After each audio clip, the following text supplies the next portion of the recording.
Shalom saudara, terima kasih untuk kesempatan yang diberikan kepada saya untuk menyampaikan kebenaran firman Tuhan. Kebenaran firman Tuhan pada kesempatan kali ini berjudul menangisi diri sendiri.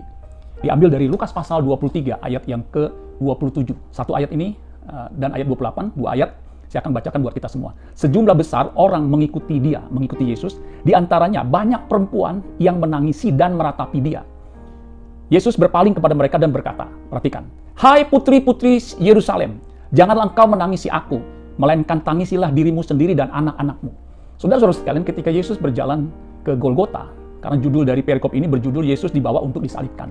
Ya, dia melalui jalan yang kita sebut dengan Via Dolorosa. Nah, di perjalanannya ke Golgota, itu ada wanita-wanita, perempuan-perempuan yang ada di Yerusalem itu meratapi dan menangisi dia. Ya, memang wanita lebih peka perasaannya, ya, lebih sensitif. Makanya kemungkinan besar yang lebih banyak menangis atau meratap itu wanita, dan juga tidak sedikit pria-pria juga mengalami kesedihan. Nah, di sini dikatakan ya, banyak perempuan menangisi dan meratapi dia. Ketika Yesus melihat atau mendengar ya, perempuan-perempuan menangisi dan meratapi dia, Yesus berpaling dan berkata kepada mereka, dikatakan begini, perhatikan perkataannya. "Hai putri-putri Yerusalem, janganlah kamu menangisi aku, melainkan tangisilah dirimu sendiri dan anak-anakmu." Ya, pertanyaannya, mengapa Yesus berkata, "Jangan tangisi aku, tangisilah dirimu dan anak-anakmu"? Ini pertanyaan penting, saudara sekalian. Biasa kita meratap, menangis karena kita mengalami kesedihan. Apakah kegagalan dalam rumah tangga? Apakah suami kita melarikan diri atau pergi dengan wanita lain, itu membuat kita sedih? Atau apapun yang membuat kita galau, membuat kita merasa berduka, itu biasa kita menangis, meratapi. Tetapi Yesus bilang, "Jangan kamu menangisi aku, ya, melainkan tangisilah dirimu sendiri dan anak-anakmu." Sehubungan dengan Yesus yang akan disalibkan, Yesus disalibkan itu untuk menyelamatkan kita semua. Ya, jangan menangisi Yesus. Yesus sudah jelas visinya, misinya adalah menyelamatkan kita.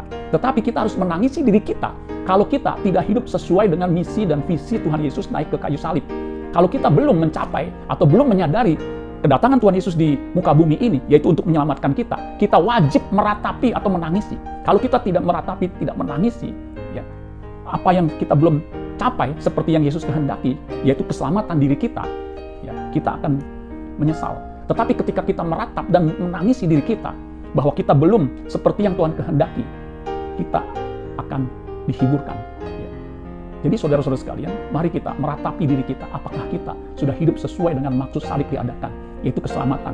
Apakah hidup kita sudah sesuai dengan kehendaknya? Kalau hidup kita belum sesuai kehendaknya, kita wajib menangis, meratap. Apalagi kalau kita melihat anak-anak kita belum seperti yang Tuhan kehendaki, hidupnya berkenan kepada Tuhan, kita juga harus meratap, menangisi.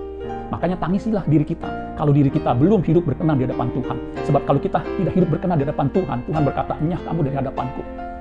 Karena itu, kalau kita belum berkenan, kita akan meratap di neraka sampai selama-lamanya. Tetapi ketika kita meratap di bumi ini, karena kita belum melakukan kehendak Allah, belum berkenan kepada Dia, maka kita akan dihiburkan dan hidup kekal bersama dengan Dia. Mari kita menangis demi untuk hidup kekal kita. Tuhan Yesus memberkati. Sola Gracia.